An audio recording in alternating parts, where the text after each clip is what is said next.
할렐루야. 이 저녁에도 천국을 향해서 힘차게 달려가시길 바랍니다. 오늘은 우리가 사무엘상 46번째 시간으로 너는 나보다 의롭도다 라는 제목으로 같이 말씀을 나누도록 하겠습니다. 너는 나보다 의롭도다.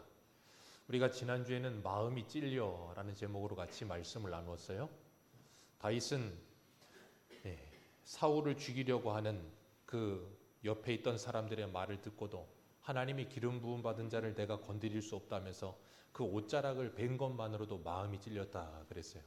그런데 그 반대로 사울은 다윗을 죽이려고 하면서도 그 마음에 아무런 찔림이 없었다 그랬습니다. 그리고 다윗과 함께하던 사람들은 다윗을 죽이겠다고 찾아오는 사울이 제 발로 굴 속에 들어오는 걸 보면서 어떤 생각을 했어요? 이 모든 것이 하나님이 왕에게 주신 절호의 기회입니다. 그러니 왕의 생각에 옳은 대로 하나님이 하라고 말씀하시는 것과 같은 상황입니다. 그러면서 옳은 대로 하십시오 그랬어요. 그 옆에 있던 600명의 사람들은 다 다윗이 어떤 선택을 할 거라고 생각해요? 단칼에 사울을 죽일 거라고 생각했습니다. 근데 모두의 생각을 뒤엎고 사울을 건드리지도 않습니다. 그 모습을 보고 그 옆에 있던 사람들이 얼마나 마음이 찔렸을까요? 답답해서 견디지 못하게도 했겠지만 마음도 찔리는 마음도 있었겠지요.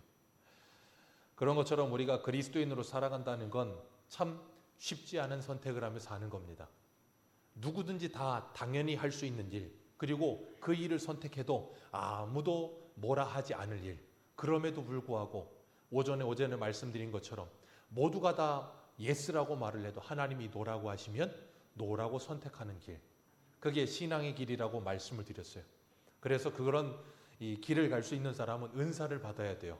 제가 예전에 20대 때 신학교 가서 저 신천리에서 신천리 온누리교회였나 이름이 그랬던 것 같아요. 그 교회에서 전도사 사역할 때 그 교회에서 이제 두 날개를 하셨어요. 그 목사님이 박양래 목사님이라고 그 목사님이 두 날개를 하셨는데 제가 거기서 이렇게 뭘 하면서 은사 발견 뭐 그런 거 하더라고요. 두 날개는 그때는 그걸 별로 좋은 거란 안 좋은 거란 걸 몰랐었는데 두 날개 은사 뭐 발견 뭐 하면서 테스트를 막 하는데 참 기가 막힌 은사가 나왔어요. 목회자에게 너무나도 합당한 은사.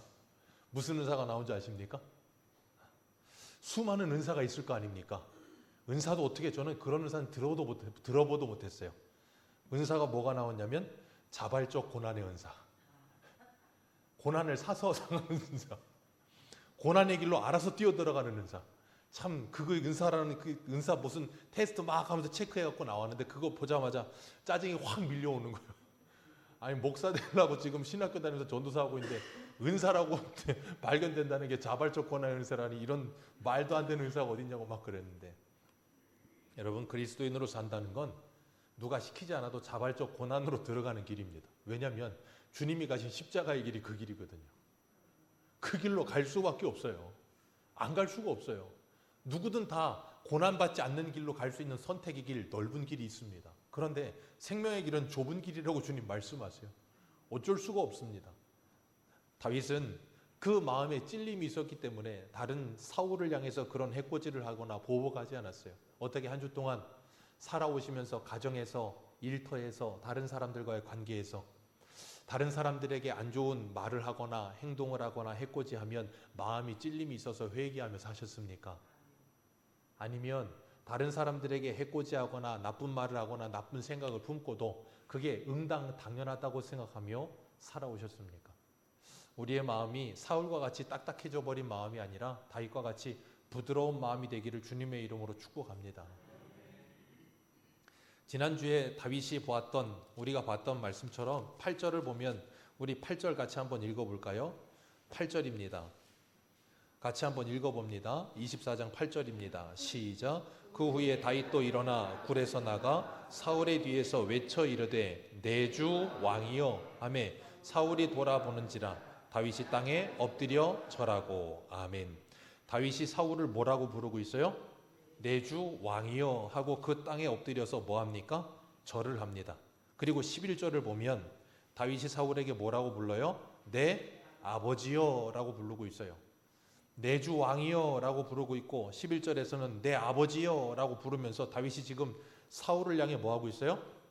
자기의 본분을 다하고 있는 거예요. 사울이 지금 뭐 하고 있는데요? 자기를 죽이려고 하고 있는데. 아버지라는 말은 맞습니다. 왜냐하면 미가라고 결혼해서 사위니까. 아버지여 하는 건 맞을 것 같아요. 근데 생각해 보세요. 아무리 아버지라 그래도 장인이라 그래도 자기 죽이겠다고 몇 년을 쫓아다니면 그거 대고 아버지여라고 그렇게 말할 수 있겠습니까? 아주 그냥 천철지 원수처럼 생각이 들 수도 있어요. 근데 다윗은 그럼에도 불구하고 사울을 향한 예의와 존중을 놓지 않았다는 거예요. 여러분, 그리스도인이 가져야 할 태도가 이런 태도인 줄 믿으시길 바랍니다. 주님은 우리들에게 10계명의 5계명에서 대인계명의 첫 번째 계명으로 뭘 주셨어요? 내 부모를 공경하라 그러셨습니다. 공경한다는 것이 참 중요한 겁니다. 분명히 부모에게는 믿지 않는 부모도 있을 것이고, 부모 중에는 좀 괴팍한 부모도 있을 것이고, 오전에 말씀드린 것처럼 침샘켜 그러면서 막 그런 말을 하는 부모도 있을 거란 말이에요. 분명히. 그러면 자녀로 자라면서 어려서부터 그런 상처를 받고 자라다 보면 그런 부모에게 공경하고 싶은 마음이 들겠습니까? 아닐 거라고요. 그런데 하나님은 뭐라고요? 그 부모에게 뭐하라? 공경하라. 분명히 부모의 말이, 믿지 않는 부모의 말이 하나님의 말씀과 상충될 수 있을까요? 없을까요? 있어요. 그때 부모의 말에 순종할 수 있습니까? 없습니까? 못합니다. 왜? 하나님의 말씀과 부딪히기 때문에 하나님의 말씀에 순종하려면 부모의 말에 불순종할 수밖에 없어요. 그런데 중요한 건 부모의 말에 불순종한다 할지라도 부모를 공경하는 태도는 버려서는 안 되는 거예요. 하나님은 우리에게 그 자세와 태도를 분명히 하라고 말씀하시는 거예요. 그 일이 너무나도 중요합니다. 위에 물이 맑아야 아랫물이 맑다는 말이 있지만 우리가 그리스도인으로 살아간다는 건 윗물이 맑지 않아도 얼마든지 아랫물은 맑을 수 있어요. 요나단을 보면 알 수 있고 다윗을 보면 알 수 있습니다. 자기 아버지가 자기에게 창을 던지는데도 요나단은 그 아버지를 떠나지 않잖아요. 장인인데도 불구하고 자기를 죽이겠다고 계속해서 쫓아오는 그 다윗이 사울을 향해서 내 아버지요, 내 주 왕이요 라고 이름을 부르고 있잖아요. 여러분, 이런 마음가짐을 갖는 건 그리스도인으로 응당마땅히 해야 될 일인 줄 믿으시길 바라요. 우리는 그런 말을 할 때가 있어요. 오는 말이 고와야 가는 말이 곱지. 어른을 어른 대접하려면 어른이 어른다워야 어른 대접을 하지. 그런 거 잘못된 말이라고 제가 늘 말씀드려요. 그 어른이 어른다움을 갖지 않는 건 그분이 하나님 앞에 혼날 거예요. 그런데 그 어른을 어른답게 내가 대우하지 않고 공경하지 않는 건 내가 하나님께 혼날 일이에요. 그러니까 우리는 사람과 사람과의 관계를 잡고 사람과 사람의 관계로만 보지 마세요. 그 사이에 누가 계신다 그랬어요? 하나님이 계십니다. 이 사람도 하나님을 거쳐 이 사람을 보는 것이고 이 사람도 하나님을 거쳐 이 사람을 봐야 되는 거예요. 그럴 때 우리가 뭐 할 수 있냐면 하나님의 말씀에 순종할 수 있어요. 우리는 자꾸 착각해요. 공경하는 걸, 위에 있는 사람을 공경하는 걸 어떻게 생각하냐면 내가 저 사람에게 지는 거다라고 착각합니다. 지는 게 아니에요. 하나님의 말씀에 복종하는 거예요. 우리가 그 원리를 잊어버리면 자꾸 사람과 사람으로만 모든 걸 해석해요. 우리 한 군데만 더 보겠습니다. 어디를 보시냐면 로마서 13장을 한번 보세요. 로마서 13장 1절입니다.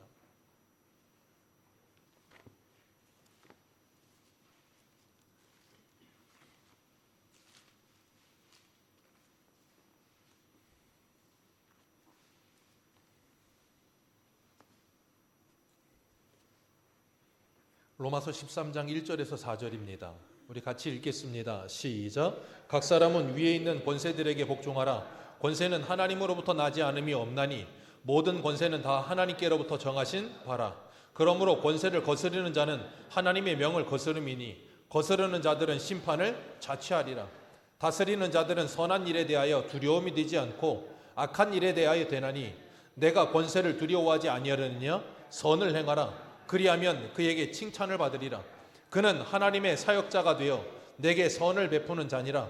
그러나 내가 악을 행하거든 두려워하라. 그가 공연히 칼을 가지지 아니하였으니 곧 하나님의 사역자가 되어 악을 행하는 자에게 진노하심을 따라 보응하는 자니라. 아멘. 하나님께서 이 땅의 권세자들에 대해서 우리에게 말씀하십니다. 모든 권세는 누구에로부터 나지 않음이 없다고요? 하나님께로부터 나지 않음이 없다고요. 그러니 위에 있는 모든 권세는 누가 주신 거예요? 하나님이 주신 겁니다. 거기에는 부모의 권세도 포함이 됩니다. 어른의 권세도 포함이 되고요. 그리고 이 땅에 있는 모든 정치정자들의 권세도 포함입니다. 그렇기 때문에 우리는 제가 선거 전부터도 말씀을 드렸지만 이 선거는 어떤 결과가 나오든 그 선거의 결과는 누가 내신 거예요? 하나님이 내셨습니다. 믿으십니까?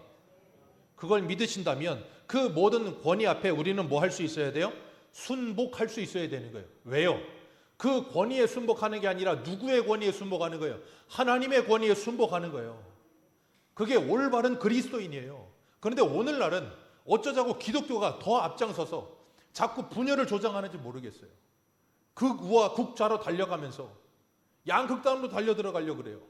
그러면 내가 원하는 정권이 오면 그건 하나님이 정하신 정권이고, 내가 원하지 않는 정권이 오면 그건 하나님이 원하시지 않는데 어떻게 우연히 나온 정권입니까?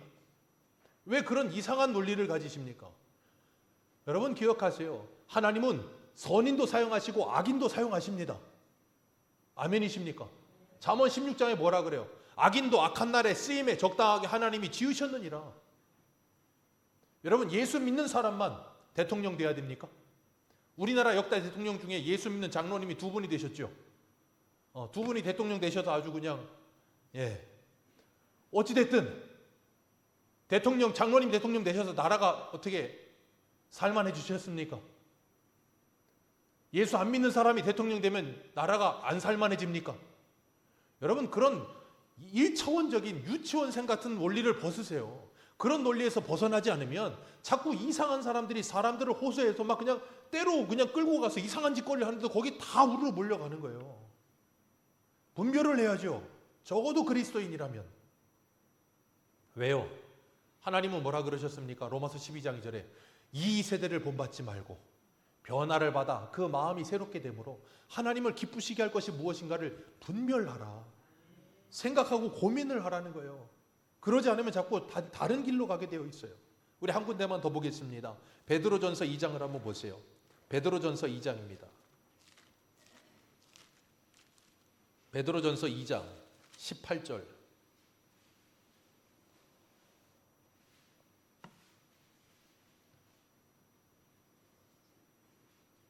베드로전서 2장 18절입니다.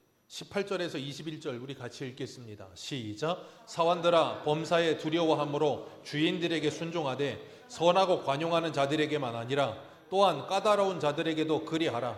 부당하게 고난을 받아도 하나님을 생각함으로 슬픔을 참으면 이는 아름다우나 죄가 있어 매를 맞고 참으면 무슨 칭찬이 있으리요. 그러나 선을 행함으로 고난을 받고 참으면 이는 하나님 앞에 아름다우니라. 이를 위하여 너희가 부르심을 받았으니 그리스도도 너희를 위하여 고난을 받으사 너희에게 본을 끼쳐 그 자취를 따라오게 하려 하셨느니라. 아멘. 까다로운 자들에게도 여기 분명히 말하잖아요. 주인들에게 순종하는데 선하고 관용하는 주인들뿐 아니라 어떤 주인? 까다로운 주인. 자, 다윗에게 있어서 사울은 자기 장인님과 동시에 어떤 주인? 까다로운 주인. 아주 괴팍한 주인. 그런 주인에게도 뭐하라? 순종하라. 그러면서 뭐하래요? 그 고난을 받은데 그 슬픔을 참으면 그것이 누구에게 아름답다? 하나님 앞에 아름답다. 그리스도께서도 너희들에게 그 본이 되시기 위해 그 길을 가셨다. 다윗은 지금 누구를 본받는 삶을 살고 있는 거예요? 예수 그리스도를 본받는 삶을 이미 살고 있는 거예요. 하나님의 영이 임하여서 하나님의 사람으로 살아가면서 하나님을 기쁘시게 하는 선택을 하는 사람으로 살고 있는 거예요. 저와 여러분은 어떤 선택을 하며 살고 계십니까? 내 마음을 시원하게 하는 선택입니까? 아니면 하나님을 기쁘시게 하는 선택입니까? 다윗은 분명한 선택의 기로가 놓였다고요. 자기가 선택할 수 있었어요. 그런데도 불구하고 내 마음을 시원하게 하는 선택이 아니라 하나님을 기쁘시게 하는 선택을 하기 위해 사울을 건드리지도 않아요. 여러분 그게 그리스도인이 이 세상을 살아가는 모습인 줄 믿으시길 바라요. 그리고 다윗이 굴 밖에 나가서 떠나가는 사울을 향해서 이런 말을 해요. 14절 말씀 같이 한번 읽겠습니다. 14절입니다. 시작. 이스라엘 왕이 누구를 따라 나왔으며 누구의 뒤를 쫓나이까? 죽은 개나 벼룩을 쫓음이니이다. 지금 다윗이 지금 자신을 뭐라고 부르고 있어요? 죽은 개와 벼룩이다. 아니 생각해 보세요. 개가 죽으면 물 수 있습니까? 짖을 수 있습니까? 죽은 개예요. 그리고 뭐라고요? 벼룩. 벼룩이 사람에게 해코지를 하면 얼마나 해코지를 하겠습니까? 다윗이 그런 존재라는 거예요. 그런데 왕은 도대체 누구 말을 듣고 이렇게까지 나를 죽이려고 그냥 달려드느냐는 거예요. 그러니 그런 열등감이나 질투심 거두시고 이제는 왕답게 사십시오, 그 말하고 있는 거예요. 그러면서 다윗이 15절에 그 모든 걸 누구에게 맡겨요? 하나님께 맡겨요. 여호와께서 재판장이 되어 나와 왕 사이를 모아사 심판하사 나의 사정을 살펴 억울함을 풀어주시고 나를 왕의 손에서 건지시기를 원하나이다. 하나님께서 왕과 나 사이의 심판자가 되실 겁니다. 여러분, 사도 바울도 이 사울과 동병이인이었던 사도 바울도 디모데후서 4장 8절에 이렇게 말해요. 이제 후로 나를 위하여 의로운 면류관이 예비되었으므로 주 곧 의로우신 재판장이 그날에 내게 주실 것이니 내게만 아니라 주의 나타나심을 사모하는 모든 자들에게니라. 아멘. 바울이 복음을 전하다가 어려움을 당했어요. 감옥에 갇혔습니다. 로마 황제의 재판을 받았습니다. 로마 황제의 재판을 받는데 그 재판 가운데 사도 바울이 사형을 언도받은 거예요. 그러니까 바울이 이런 말 하는 거예요. 주 곧 의로우신 재판장이 그날에 내게 주실 것이다. 뭘요? 의의 면류관을.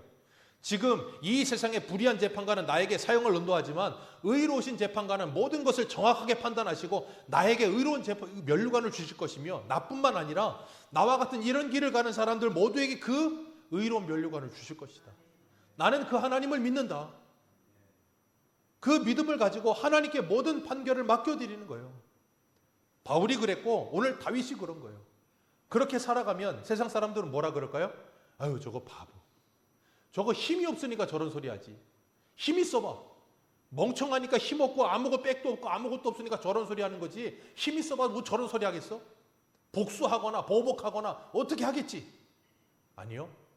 그리스도인들은 힘이 있어도 그러지 않아요. 힘이 있어도 그러지 않아요. 다윗이 그랬다니까요. 힘이 있었어요. 얼마든지 죽일 수 있었다고요. 창세기에 보면 창세기 26장에 믿음의 조상이라고 하는 아브라함의 아들이 나옵니다. 이삭. 웃음이라는 뜻이지요. 그 이삭이 그랄에 있을 때 아브라함 때와 같은 큰 흉년이 또 한 번 들었어요. 그래가지고 먹을 게 없는 거예요. 그 그랄은 블레셋 땅이거든요. 그러니까 이삭이 뭐 하냐면 자기 아버지를 따라서 아버지가 애굽에 내려갔던 것처럼 자기도 애굽에 내려가려고 해요. 그때 하나님께서 이삭을 가로막으십니다. 그리고 뭐라 그러냐면 네가 애굽에 내려가지 않고 이 그랄 땅에 머물러 있으면 내가 너에게 복을 주겠다 그러셨어요. 그리고 이삭이 그 하나님의 말씀에 순종해서 기근이 왔는데도 불구하고 애굽 땅에 내려가지 않고 그랄에 머물러 있어요. 그리고 난 후에 그 다음 뭐라 그러시는가 하면 하나님께서 그 말씀에 순종한 이삭에게 복을 내리셔서 농사를 했더니 그 해에 100배의 복을 주셨다 그랬어요. 생각해 보세요. 100배면 1년치가 몇 년치 연봉을 버는 거예요? 100년치 연봉을 버는 거예요. 그럼 얼마를 벌겠습니까? 아주 떼부자가 되지 않았겠습니까? 거부가 됐다 그랬어요. 우리 한 군데 보겠습니다. 창세기 26장 가보세요.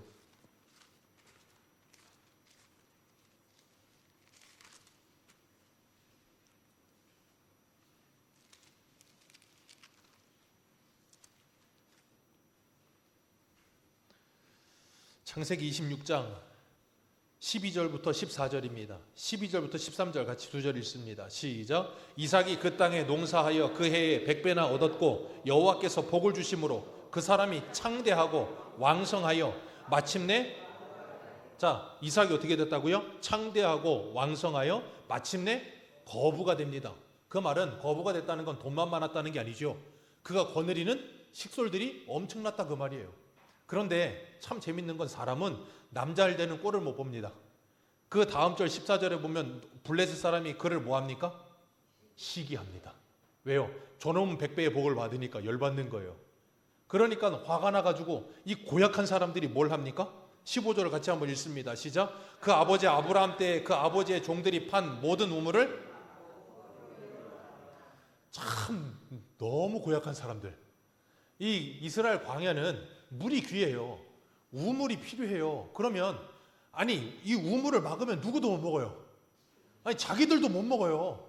그런데도 불구하고 이삭한테 어떻게든지 해코지하고 싶어가지고 우물을 다 막아버린 거예요. 얼마나 고약합니까? 그런데 이삭이 그들하고 싸우지 않아요. 창성하여 거부가 됐는데 그리고 그 그랄의 왕이었던 아비멜렉이 뭐라 그래요? 16절 같이 읽습니다. 시작. 아비멜렉이 이삭에게 이르되 내가 우리보다 자, 네가 우리보다 크고 강성한즉. 그 그랄의 왕이 와서 이삭에게 그래요. 너가 우리 그랄 나라보다 크고 왕성하다는 거예요. 그럼 자기 아버지가 팠던 그 우물을 메어버린 사람들 한 칼에 그냥 할 수 있지 않겠습니까? 그런데 그냥 피해요. 그리고 나서 우물을 팠는데 거기 사람들이 그 블레셋 사람들이 또 찾아와가지고 해코지합니다. 그래가지고 그 이름을 에색 다툼이라 그렇게 말해요.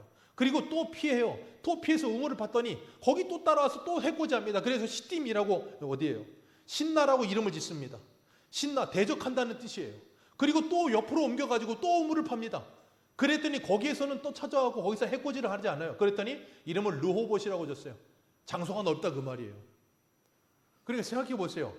그 나라 왕이 와서 너는 우리보다 창세하고 강하니까 우리가 너를 품지를 못하겠다. 그러니 우리를 떠나라 그랬던 이삭인데 이렇게까지 쫓아와가지고 해코지하고 있으면 여러분 같으면 어떡하시겠습니까? 한 번이지. 이러는 것도 한두 번이지. 이거 계속 와서 이러고 있으면 그냥 야 저리 가 하면서 이렇게 그냥 주먹으로 안 때려도 이렇게만 쳐도 아마 다 죽을지도 몰라요. 그런데 이렇게도 하지 않는다고요. 누가요? 이삭이. 여러분이 이삭이라면 어떻겠어요? 아니 이삭이 아니고 이삭 옆에 있는 사람들이라면 어떡하시겠어요? 아주 답답해서 고구마 100개 먹은 것 같지 않겠습니까? 마치 다윗 옆에 있는 600명의 사람들하고 똑같은 심정 아니겠어요? 저거 멍청한 놈도 아니고 이 힘도 없는 것도 아니고 돈이 없는 것도 아니고 다 있는데 왜 저런 꼴로 살아? 왜 그랬을까요? 이유는 하나입니다. 이삭이 하나님을 믿었기 때문이에요. 그렇게 피하고 바보처럼 살았는데 우리 찾으신 김에 26장 27절 봅니다. 26절부터 봅니다. 26절부터 27절까지 읽습니다. 시작.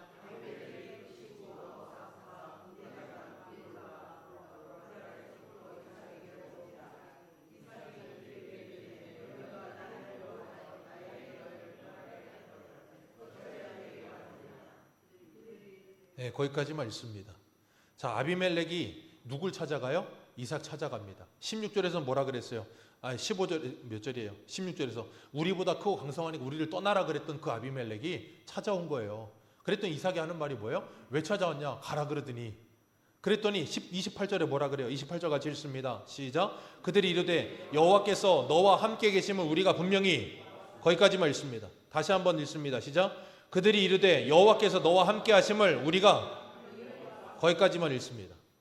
누가 봤다고요? 그라랑 아비멜렉이. 하나님 여호와 하나님이 누구와 함께 하시는 걸? 이삭과 함께 하시는 걸. 어떻게 봤을까요? 이삭이 그동안 어떻게 살았는데요? 머저리처럼요. 바보처럼. 때리면 때리고 맞고 해코지하면 그냥 저쪽으로 피해가고 매우면 저쪽 가서 다시 파고 그러고 있는데 그걸 아비멜렉이 보고 있었다고요. 아비멜렉이 그걸 다 보고 있다가 뭐라 그래요? 야, 내가 하나님이 너와 함께 하시는 걸 내가 봤다. 여러분, 하나님이 우리와 함께 하시는 걸 세상에 보여주는 방법은 이렇게 보여주는 거예요. 세상 사람들과 똑같은 방식으로 세상 사람들과 같은 힘을 가지고 그들을 군림하면서 뭘 이렇게 저렇게 해서 하나님이 우리와 함께 하시는 걸 보여주는 게 아니에요. 하나님이 너와 함께 하시는 걸 우리가 보았다. 이삭이 이럴 때 겁나거나 화가 나거나 좀 어려운 마음 없었을까요? 있었다니까요. 그래서 24절 보세요. 24절 같이 한번 읽겠습니다. 시작. 그 밤에 여호와께서 그에게 나타나 이르시되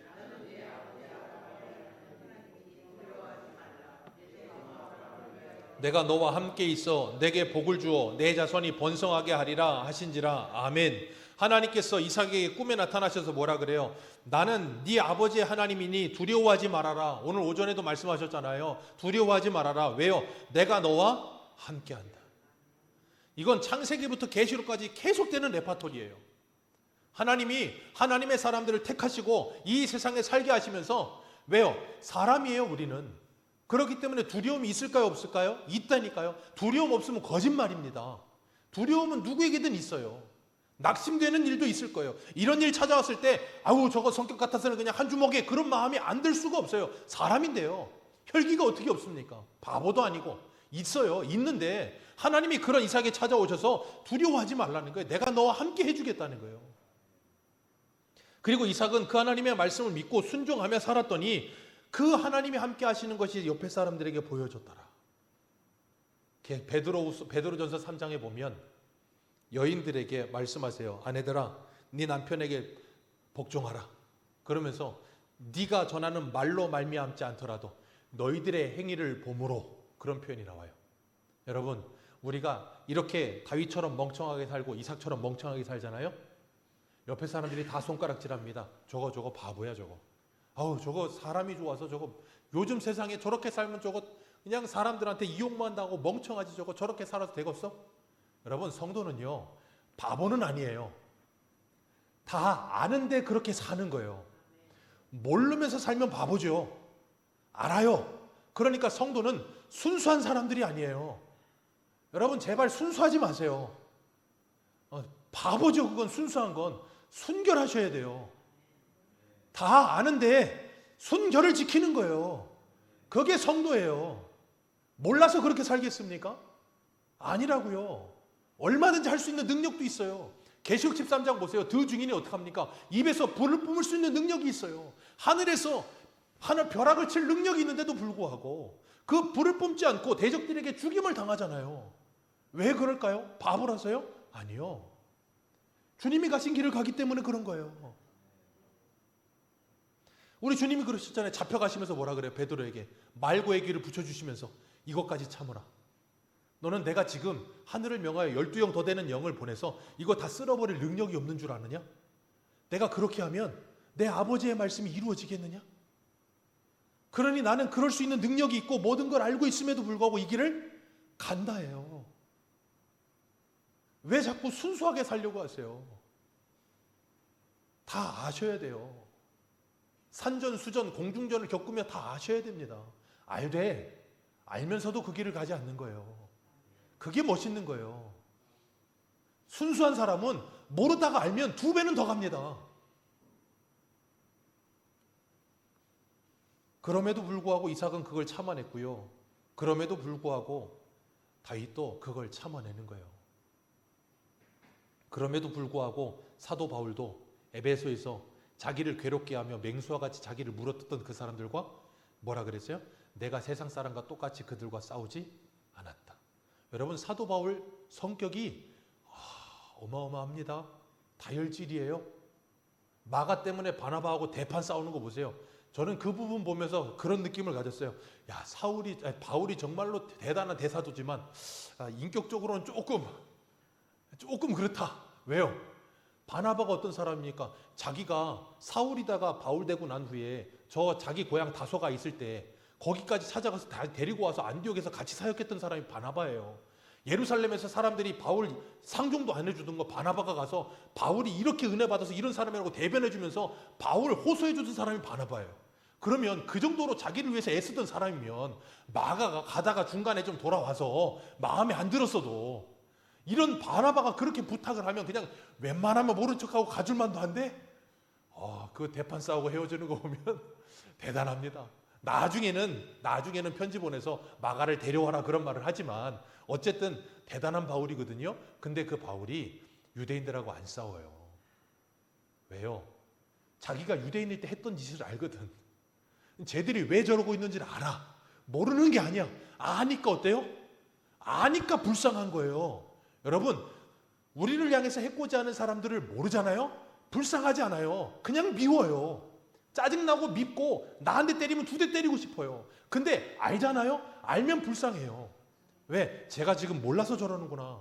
그게 정말로 아니까. 그리고 나면 기도하게 되는 거예요. 안 그럼 멱살 잡죠. 그래서 이삭이 싸우지 않았던 거예요. 오늘 본문에 돌아가 보시면 오늘 본문에 사울이 뭐라 그럽니까? 17절 같이 읽습니다. 17절입니다. 시작.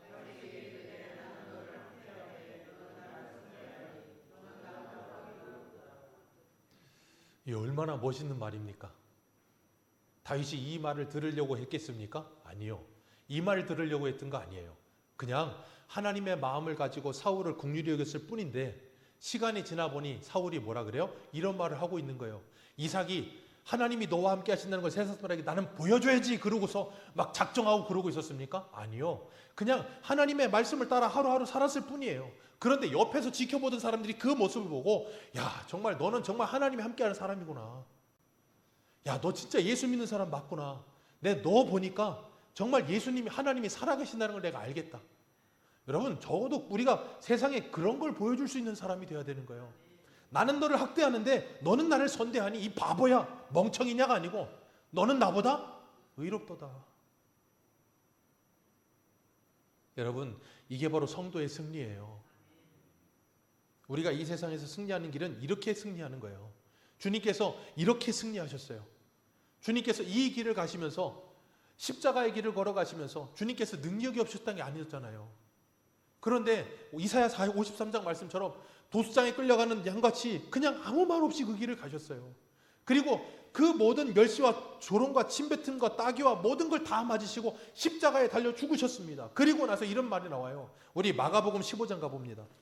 마가복음 15장 35절, 37절.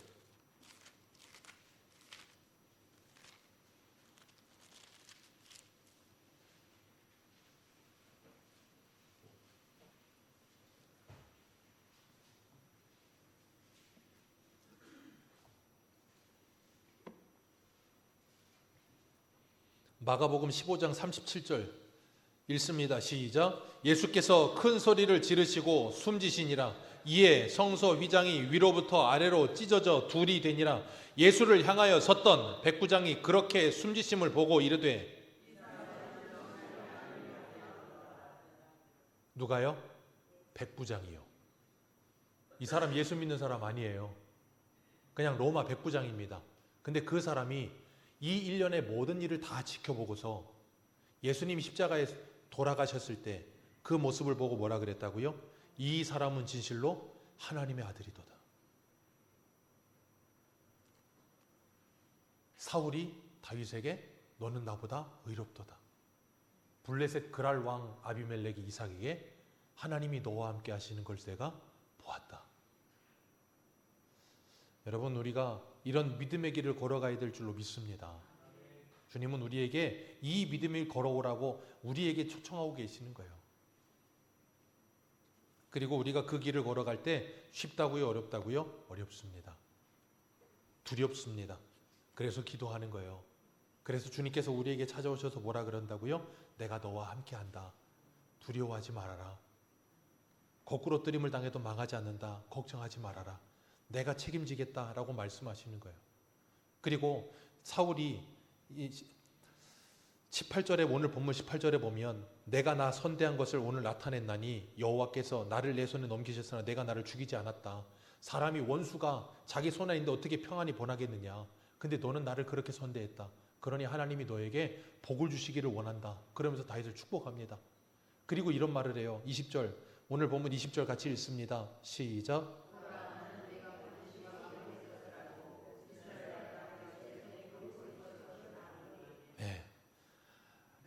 옛날에 어떤 개그맨이 그런 말 했죠. 아는 사람이 그래. 하도 오래된 개그라 그래요. 그 아는 사람이 그러나요? 사울이 아는데 그래요. 그 아들 요나단이 그러잖아요. 나와 내 아버지는 그 아버지 다음에 네가 왕이 될 걸 안다. 그래서 요나단은 그 다윗을 선대하며 사랑하지만 아는 사울은 그 다윗을 더 죽이려고 들어요. 알아서. 이게 하나님을 믿는 사람과 믿지 않는 사람의 차이예요. 알면 더 안 그래야 될 것 같은데 알면 더 그래요. 알면 더 죽이려고 들어요. 그런데 사울이 잠깐 제정신이 돌아왔어요. 오래 왔나요? 잠깐 옵니다. 좀 있으면 또 헷가다 갑니다. 그런데 어쨌든 이런 말을 해요.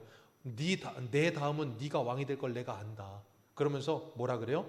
그러니 너는 나와 맹세해라. 내 후손들, 내 집안 사람들 해코지 하지 않겠다고 나와 맹세해라. 참 사람이 낯짝도 두껍지. 자기가 여태까지 이렇게 해놓고 나서는 후환이 두려우니까 또 맹세를 하래요. 그런데 또 다윗은 멍청하게 거기다 대고 묘합니까? 또 맹세까지 합니다. 그게 다윗이에요. 그게 하나님의 사람입니다. 여러분, 우리가 이렇게 살면 망할 것 같으십니까? 안 망합니다. 우리가 이 땅에서 이렇게 살면 하나님은 그 모든 것을 다 지켜보세요. 그리고 우리에게 말씀하셨어요. 누가복음 16장에 지극히 작은 것에 충성된 자는 큰 것을 맡기리라. 우리가 이 땅에서 이루어지는 하나님이 우리에게 맡긴 모든 것들은 지극히 작은 것이에요. 근데 그 영원한 나라에 비하면 너무나 작은 거예요. 근데 그것에 이렇게 주님의 말씀에 순종하는 사람은 하나님께서 지극히 큰 것을 맡기시게 돼요. 우리가 그 주님의 말씀을 믿는 믿음을 가지고 주님께서 오늘도 우리에게 찾아오셔서 내가 너와 함께한다. 두려워하지 말아라. 그 음성을 들으시고. 왜요? 때로는 사울이 나를 쫓아올 때, 블레셋 사람들이 내가 판 우물, 내가 고생해 놓은 거 다 자꾸 그냥 흙으로 메워버릴 때, 그냥 열이 받치고 성질이 나고 그냥 성격대로 해버리고 싶은 그런 마음이 들 때도 주님이 찾아오십니다. 두려워하지 마라. 걱정 마라. 내가 너와 함께 해주겠다. 그 주님의 말씀을 믿으시고 선으로 악을 이기며 하나님의 나라를 세워가는 저와 여러분들 되시기를 축복합니다. 기도하겠습니다.